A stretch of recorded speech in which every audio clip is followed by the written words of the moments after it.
সততা রাখেন। আপনি একজন ব্যবসায়ী, আমাদের মুখের দিকে তাকান। আমরা নাওয়া খাওয়া বাদ দিয়ে আপনাদের পেছনে লেগেছি, আপনারা সচেতন হচ্ছেন না। এটা কোন ধরনের কথা? আমাদের মুখের দিকে তাকান, মায়া হয় না আপনাদের? আমরা ডেইলি মনিটরিং করতেছি আজকে এক সপ্তাহ ধরে, কিন্তু আপনাদের কোনো বেনিফিট আমরা পাচ্ছি না। আপনারা আগেও চুরি করতেন, এখনো চুরি করে যাচ্ছেন। আমাদেরকে দেখে আপনারা ভদ্র সাজতেছেন, সাধু বাবা সাজতেছেন। এটা সাজে লাভ নাই। আমরা আপনাদের ভিডিও খবরগুলো জানি, এখানে ডেইলি আসতেছি। স্পষ্ট বলেছেন যে আমি হাত জোর করে ক্ষমা চেয়েছি। মরা মুরগিকে অপরাধ আপনি আর করবেন না, মরা মুরগিকে কি আর করবেন না, এটি করেছেন আর করবেন না। আমাদের হোটেলের মার্কা চলতে আসে, আমরা ফ্রিজে রেখে দিচ্ছি, চার্জ পিস করে না, এগুলো কোথায় চলে না। এটা চার্জ পিসটা কোথায় দেওয়া যায় না, এটা রাখাও যায় না, এটা এখানে রাখা এই কারণে এটা চার্জ পিস করে না। চারুলতা এবং স্বপ্নিল এই দুই জায়গায় দেন প্রসেস করা। চিন্তা মুরগি জিন্দা মুরগি দেন তো আপনি বলেছিলেন পার্টি নেই, সেগুলো মানে এখান থেকে চিন্তা জমা দিয়ে দিই আমরা। এটা চার্জ পিস করাটা এটা কোথায় চলে না, সব সাইড পিস করা মুরগি আমরা দেখেন কি করেন আপনারা। এগুলো আমরা রেখে দিই, আপনার বাড়িতে যাইতে নিয়ে যাবেন, ক্যামেরা যাইতে 5টা-10টা করে নিয়ে যাবেন। আপনারা এত স্টেটমেন্ট চেঞ্জ করেন কেন? আপনারা কিন্তু আবার কথা বলছেন, প্লিজ একটু আগে দেওয়া হয়। আমরা এখানে সবাই সাক্ষী আছি। আবার জিন্দা আপনার ফ্রিজ তো ওখানে। ফ্রিজের পাতা আছে, ফ্রিজে কেন ভালো লাগছে? 150 কেজি মুরগি বাসায় নিয়ে যান আপনারা। এখানে 150 কেজি মুরগি, আপনি বলতেছেন 150 কেজি নিয়ে যাই। আপনারা এখানে কেন? আমরা একটা প্রমাণ পেয়েছি। 150 কেজি সোনালী মুরগি 260 টাকার মুরগি আপনারা বিক্রি করতেছেন 230 টাকায়। 250 টাকা। হ্যাঁ, 230 টাকা আপনার বিক্রি করছে, একটা রিসিভ পাইছি। হ্যাঁ, তাহলে কি এখন আপনারা কি বলবেন যে আপনারা এখনো মরা মুরগিটা বিক্রি করতেছেন না? এটা কি? আমাদের কাছে সম্পূর্ণ প্রুফ আছে। এটা কোথায় যায়? এই ওনারা কথায় এই মুরগিটাতে এখন পর্যন্ত স্বীকার করতেছে না, খালি বলতেছে চাবুলটাতে নাকি চাবুলটাতে নাকি তারা জীবিত মুরগি দেয়, কিন্তু আপনার ওনারা বলতেছে চারুলতা এবং স্বপ্নিল দুইটা রেস্টুরেন্টে ওনারা প্রসেস মুরগি দেয়। ওরা লাইভ মুরগি দেয় হচ্ছে বার্ডেন আর হচ্ছে সোনারগা।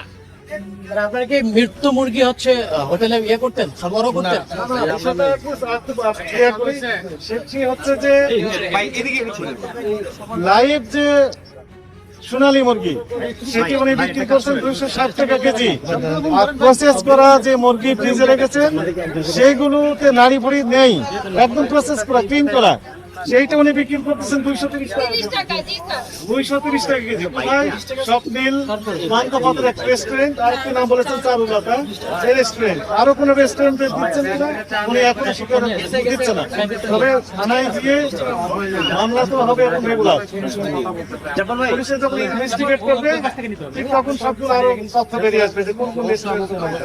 তবে এক এক সময় এক এক কথা বলছেন। এখন বললেন উনি বাসায় নিয়ে যান, এখানে প্রায় 150 কেজির মতো মুরগি এখনো রয়েছে। এত কেজি মুরগি কোন বাসায় নিয়ে যাবেন? কি বাসার জন্য? এটি বাসার কি বাসা? এটা দোকান, ব্যবসা প্রতিষ্ঠান। আচ্ছা, এখন ব্যবস্থা কি নেবেন এনাদের বিরুদ্ধে? এগুলো তো ডিস্ট্রাই করা হবে। এখন এনার বিরুদ্ধে প্রচলিত যে আইনে মামলা দায়েরের জন্য আমরা থানা পুলিশের সহযোগিতা চেয়েছি। মহাপরিচালক মহোদয় নির্দেশনা দিয়েছেন যে এর বিরুদ্ধে এই প্রতিষ্ঠানের যারা জড়িত আছেন তাদের বিরুদ্ধে আইনের যে সর্বোচ্চ প্রয়োগ আছে, সর্বোচ্চ শাস্তি নিশ্চিত চলবে। যে সকল ধারাই পড়ে সবগুলো ধারাই তার বিরুদ্ধে যাবে। এখন তার নামে রেগুলার মামলা হবে। একই সাথে এই প্রতিষ্ঠানটির কার্যক্রম জনস্বার্থে সাময়িকভাবে বন্ধের নির্দেশনা দেওয়া হয়েছে, যেটা হয়তো স্থায়ী হতে পারে, সেটা পরে সিদ্ধান্ত দেওয়া যাবে।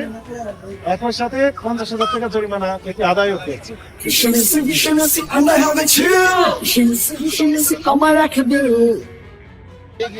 বলছে ঠিক আছে, এটা তো আমি বলবো। নিজের ভিতরে সততা রাখেন। আপনি একজন ব্যবসায়ী, আমাদের মুখের দিকে তাকান। আমরা নাওয়া খাওয়া বাদ দিয়ে আপনাদের পেছনে লেগেছি, আপনারা সচেতন হচ্ছেন না। এটা কোন ধরনের কথা? আমাদের মুখের দিকে তাকান, মায়া হয় না আপনাদের? আমরা ডেইলি মনিটরিং করতেছি আজকে এক সপ্তাহ ধরে, কিন্তু আপনাদের কোনো বেনিফিট আমরা পাচ্ছি না। আপনারা আগেও চুরি করতেন, এখনো চুরি করে যাচ্ছেন। করতেছেন। আমাদেরকে দেখে আপনারা ভদ্র সাজতেছেন, সাধু বাবা সাজতেছেন। এটা সাজে লাভ নাই। আমরা আপনাদের ভিডিও খবরগুলো জানি, এখানে ডেইলি আসতেছি। ঠিক আছে? আপনারা লাভ করেন, কিন্তু আপনারা নিজেই পাইকারি কিনতেছেন, নিজেই খুচরা বিক্রি করতেছেন। আপনারা তো আপনার নিজেদের রাজ্যে আছেন, এটা কেন? আপনাদের তারপর রিসিভ দামেরও কাগজও এত ঠিক বড় না, আপনারা কাকে ছাড় মুরগি স্বীকার দিচ্ছেন, কাদের কাছ থেকে মুরগি নিচ্ছেন, কোনো কাগজপত্র আপনাদের ঠিক নেই। আপনাদের আজকে মূল্য তালিকা আজকে স্যার বলার পর আপনারা বললেন আগামীকাল থেকে আমরা সব ঠিক করবো। এই আগামীকালটা আমরা এক সপ্তাহ ধরেই শুনতেছি, আগামীকাল আগামীকাল আগামীকাল, এই আগামীকালটা আপনাদের শেষ হচ্ছে। আবার উনি এটা খুচরা কেমন বিক্রি করতেছেন কথা? বেশি দামে আর আপনি এমন একটা মানুষ স্বীকার করতে বলছেন।